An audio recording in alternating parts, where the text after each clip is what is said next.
शिल्पा अपने बेटे और बहू के साथ रहती थी।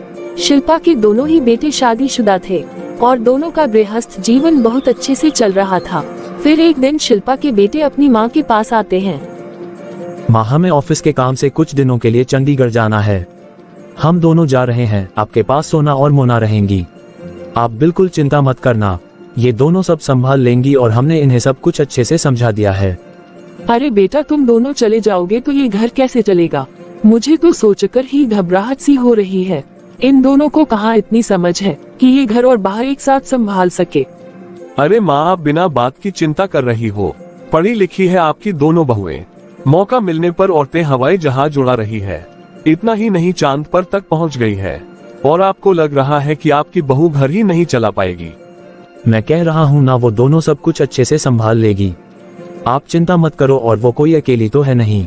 आप आराम से घर में रहो, भजन करो, अपनी सहेलियों के साथ घूमो फिरो। घर की चिंता बिल्कुल छोड़ दो, घर संभालने के लिए आपकी दोनों बहुएं हैं। माँ, अब आप ये चिंता फिक्र छोड़ो और हम दोनों को आशीर्वाद दो। हमें आज शाम की ट्रेन से ही निकलना होगा। बेटों की बात सुनकर शिल्पा भारी मन से दोनों बेटों को चंडीगढ़ भेज देती है। जैसा कि रिंकू और टिंकू ने कहा था, दोनों बहुएं सोना और मोना वाकई घर और बाहर की जिम्मेदारियां बखूबी निभा रही थी। घर के बजट को तो उन्होंने ऐसे अपने हाथ में ले लिया था कि एक भी पैसा इधर से उधर नहीं हो पा रहा था। पाई पाई का हिसाब रखा हुआ था दोनों ने। फिर एक दिन, अरे ये बहुएं तो सारे पैसों पर ऐसे कुंडली मारकर बैठ गई है कि मेरे हाथ में तो एक चवन्नी भी नहीं लग रही। जब मेरे दोनों बेटे ये थे तो मैं किसी ना किसी बहाने से उनसे पैसे मांग ही लेती थी और मेरे राम लखन भी खुशी खुशी मुझे रुपया निकाल कर दे देते थे। लेकिन अब क्या करूं, मेरी तो समझ में नहीं आ रहा। खैर, यह घर मेरा है, मुझे किसी के बारे में सोचने की जरूरत क्या है। जाकर सीधा बहू से मांग लेती हूँ। सोना बहू, मुझे 40,000 की जरूरत है, देना तो जरा। 40,000? ये तो बहुत बड़ी रकम होती है माँ जी। माँ जी, क्या हुआ? आपको ऐसी क्या जरूरत पड़ गई? अरे तेरी सास मैं हूँ, तू मेरी सास नहीं है। मुझे कुछ भी जरूरत पड़ी हो, तुझे उससे क्या मतलब? मैंने तुझसे पैसे मांगे हैं तो तू चुपचाप पैसे लाकर मेरे हाथ में थमा, बस बात खत्म। माँ जी, दीदी कुछ गलत थोड़ी ना कह रही है। अगर आपको जरूरत है तो आप बताए ना कि आखिर ऐसी क्या मुसीबत आ गई कि आपको इतने सारे पैसों की जरूरत आन पड़ी। अब घर का खर्च हम दोनों को चलाना होता है, पैसे तो सोच समझ ही खर्च करने होंगे ना। कल को जब आपके बेटे हमसे हिसाब मांगेंगे तो हमें भी तो कुछ जवाब देना होगा कि नहीं? ऐसा है दोनों महारानियां, कान खोल कर सुन लो। ये घर मेरा है और मेरा ही रहेगा। तुम्हारे पतियों ने 4 पैसे कमाकर तुम्हारे हाथ में क्या थमा दिए। खुद को घर की मालकिन समझने की भूल मत करना। 1 मिनट में ही तुम दोनों को घर से बाहर निकाल दूंगी और फिर यहाँ से वहाँ भटकती फिरोगी। फिर भी 30,000 से ज्यादा सैलरी भी नहीं मिलेगी। और आजकल किराए के मकान का रेट क्या चल रहा है ये तो पता ही है न तुम दोनों को। यहाँ पर ठाट से मेरे 2 मंजिले मकान में रह रही हो और मुझे ही आंख दिखा रही हो। चुपचाप 40,000 निकाल कर मेरे हाथ में रख, नहीं तो तुम दोनों अपना सामान बांध लो। कान खोलकर सुन ले बहू, शाम तक पैसे मेरे हाथ में होने चाहिए, नहीं तो अपना इंतजाम कहीं और कर लेना। इतना बोलकर शिल्पा वहाँ से चली जाती है। अरे दीदी, ये तो सरासर गुंडागर्दी हुई ना कि माँ जी घर से निकालने की धौंस देकर अपनी मनमानी कर रही है। माँ जी को समझ में नहीं आता कि इन्हीं पैसों के लिए उनकी बेटे घर से दूर रहकर इतनी मेहनत कर रहे हैं और वो ऐसे ही बिना वजह बताए 40,000 मांग रही है। अब हम कर भी क्या सकते हैं मोना? सच बात तो यही है कि घर माँ जी के नाम पर है और जैसा माँ जी का स्वभाव है ना, अगर मैंने पैसे नहीं दिए तो ये सचमुच हमें घर से बाहर निकाल कर खड़ा कर देगी।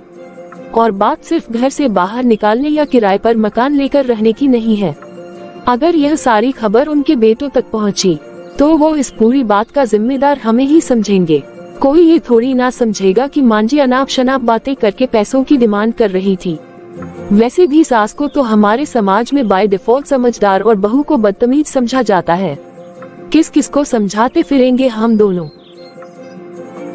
काफी देर तक सोचने और विचार करने के बाद आखिर में दोनों बहुएं 40,000 निकालकर सास के हाथ में थमा देती हैं।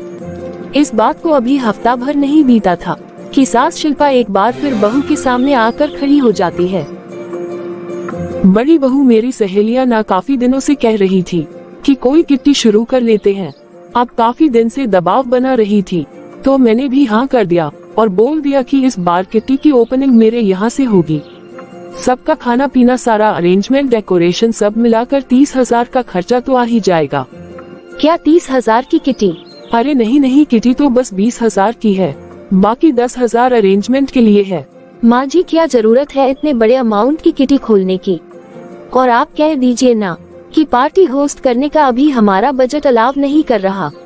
कोई जबरदस्ती है क्या कि हम इतनी बड़ी पार्टी ऑर्गेनाइज करें? बड़ी बहू, अभी पिछले हफ्ते ही तुझे समझाया था ना कि इस घर में रहना है तो जरा कायदे से रहना होगा। मेरे हर काम में टांग अड़ाओगी तो इस मुफ्त की छत से भी जाओगी। और हाँ, भूलना मत, ये पैसे देकर कोई एहसान नहीं कर रही हो मुझ पर। अरे इतना बड़ा मकान है मेरा, अगर तुम दोनों को निकाल कर बाहर करूँ ना तो हर महीने किराए के पैसों से रुपयों में खेलूंगी मैं। और छोटी बहू, हर किसी के सामने हर समय बजट का रोना नहीं रोया जाता। कुछ काम समाज में अपनी रिपोर्टेशन बनाए रखने के लिए भी करने पड़ते हैं। सोसाइटी में मेरी कुछ इज्जत है, रुतबा है, जो मैंने बरसों की मेहनत से बनाया है।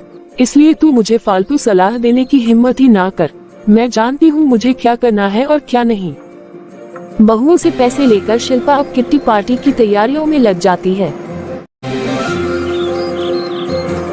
दो जवान बहुएं हैं घर में, लेकिन दोनों का टेस्ट बूढ़ों से भी बदतर है। एक भी ढंग का सामान नहीं है घर में। आजकल दुनिया कहां से कहां पहुंच गई है, और हमारे घर की हालत तो देखो। अरे सहेलियां आएंगी मेरी, कहां बिठाकर चाय नाश्ता करवाऊंगी। डाइनिंग टेबल तो देखने लायक भी नहीं बचा। माँ जी, अच्छा खासा तो है डाइनिंग टेबल।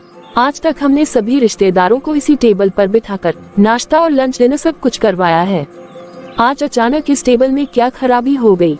अरे कुएं की मेढक हो तुम दोनों।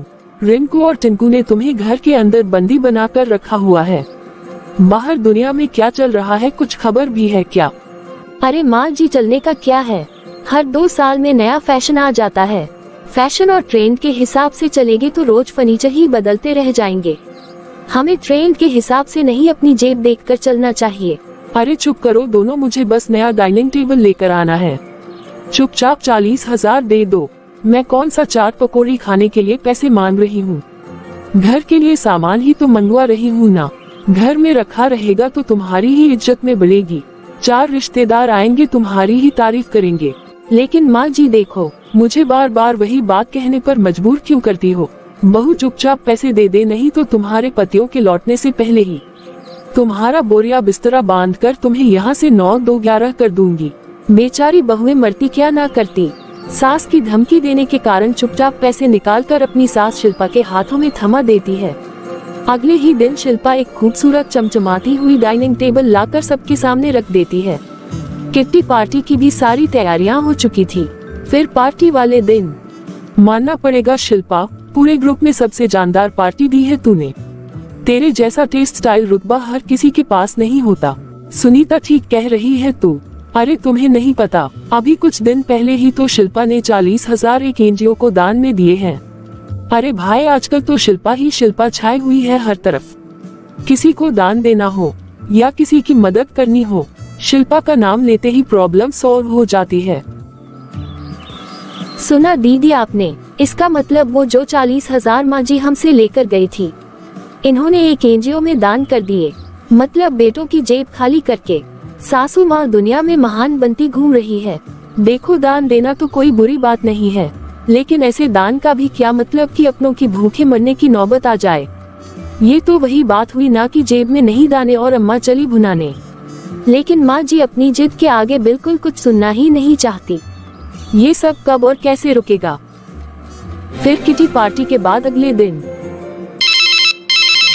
अरे भाई, बहुत भरोसे पर मैं पूरे घर की जिम्मेदारी तुम्हारे कंधों पर सौंप कर आया था, लेकिन देख रहा हूँ कि तुम तो दोनों हाथों से पैसे लुटा रही हो। अरे भाई, कहाँ खर्च कर दिए एक महीने के अंदर 1.5 लाख रुपए तुमने?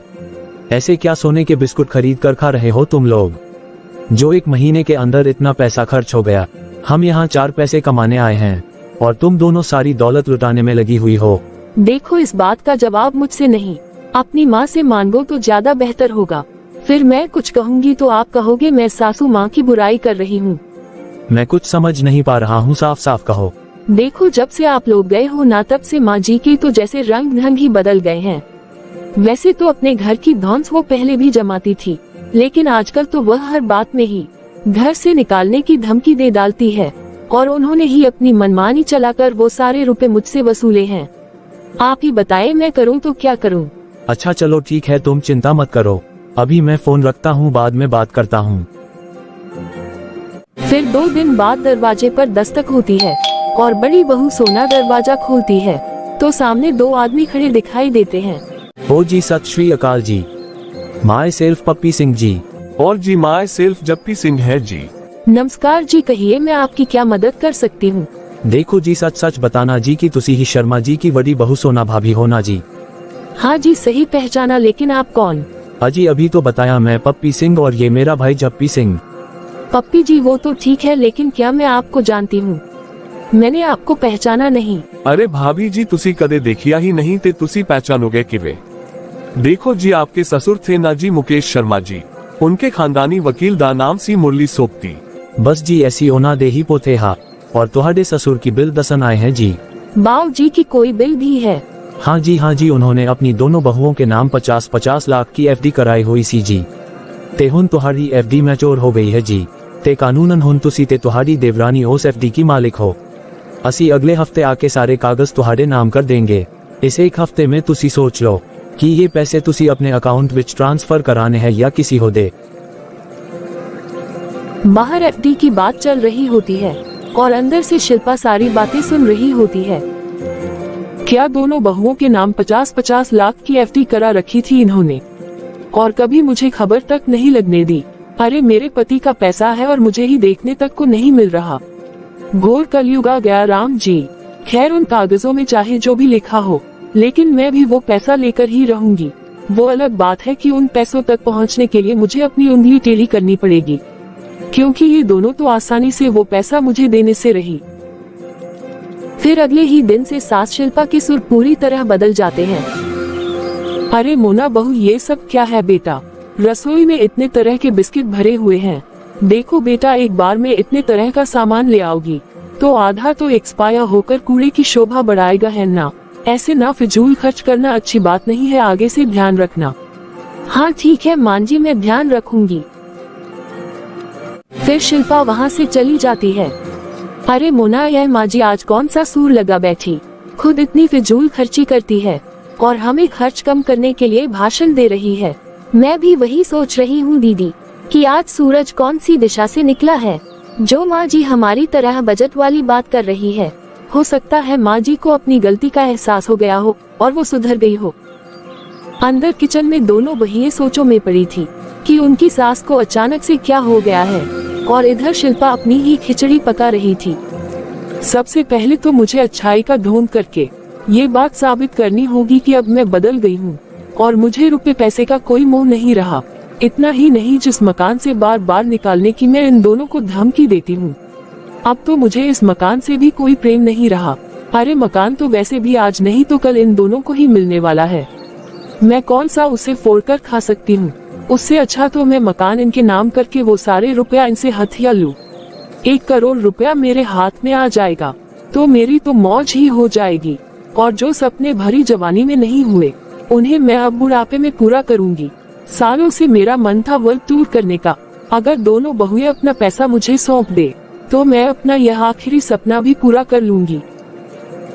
फिर अगले दिन शिल्पा सोना के कमरे में जाती है। बेटा सोना, मैं तुमसे माफी चाहती हूँ। मैंने जो दबाव बनाकर तुमसे इतने रुपए हथिया लिए, मैंने उन रुपयों का कोई गलत इस्तेमाल नहीं किया। लेकिन देखो बेटा, मुझे ना गलत मत समझना।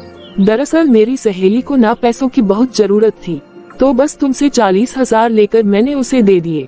और बेटा, उधार दिए पैसे आज नहीं तो कल तो वापस आ ही जाते हैं ना। और जहाँ तक रही किट्टी पार्टी की बात, तो हमने किटी डाली ही इसलिए है ताकि एक मुट्ठी पैसा हाथ में आए तो मैं उन पैसों से अपनी दोनों बहुओं के नाम एफडी करा सकूं। बेटा, हमने तो अपने हिस्से की जिंदगी जी ली, अब तो जो है सब तुम दोनों का ही है। इतना कहकर शिल्पा वहाँ से चली जाती है। अरे दीदी, मुझे अपनी आंखों और कान पर यकीन ही नहीं हो रहा कि ये हमारी सास ही थी या कोई बहरूपिया घुस गया है हमारे घर में। अरे मोना, तू चुप कर, एक तो पहली बार इतने बरसों में सासू माँ के मुंह से कुछ अच्छे शब्द सुनने को मिल रहे हैं। कहीं हमारी ही नजर न लग जाए माँ जी को।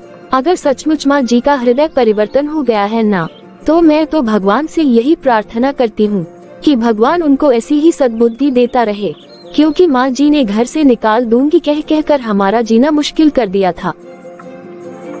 फिर एक हफ्ते के बाद, बहू मैं सोच रही हूँ कि तुम दोनों अकेले कितना कुछ संभाल रही हो, कितना थक जाती होगी ना। हाँ माँ जी, थकान तो हो ही जाती है। अच्छा, तो मैं तुम्हारी मदद कर देती हूँ।